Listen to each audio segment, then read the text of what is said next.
ആ പോടി പോയി ചാടി. അയ്യോ ഈ കാലമാട് നിന്നെ കൊല്ലുന്നേ. അമ്മച്ചി ആരെങ്കിലും വായോ രക്ഷിക്കാൻ വായോ. ശല്യം തീർന്നു. ഇനി ഞാനൊരു പൊളി പൊളിക്കും.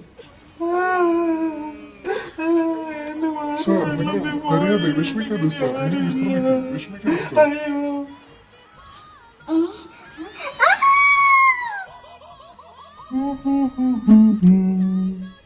സാറേ സാറിങ്ങനെ അവനെന്റെ വിഷമിക്കരുത്, ഭാര്യ, ശരിയോ സാർ, എന്റെ വിഷമിക്കരുത് സാർ. മാലാഖ. ആ മണ്ടന്മാര് ഞാൻ പറഞ്ഞെല്ലാം വിശ്വസിച്ച് എല്ലാ പൈസ എനിക്ക് തന്നെ കിട്ടി. മണ്ടനും പോയി പൈസയും കിട്ടി. ഹായ് ഡാർലിംഗ്, നമുക്ക് ഇനി അടിച്ചു കൊടുക്കാൻ ഡാർലിംഗ്. എന്താ ഒരു സുഖജീവിതം. ഇവിടെ ചത്തില്ലേ? എടാ എടാ കാലമാടാ, നീ എന്നെ കൊല്ലാൻ നോക്കൂല്ലേ? എന്നെ കൊല്ലല്ലേ? ശരിയാക്കി തരാടാ. എടീ, തലമുടി. എടീ, എടാ. ഡോക്ടറെ ഇവന്റെ ചുക്കാമണി മുറിച്ചാലാണ് ഡോക്ടറെ. ഇപ്പൊ ശരിയാക്കി തരാം. അയ്യോ എന്നെ ചുക്കാൻ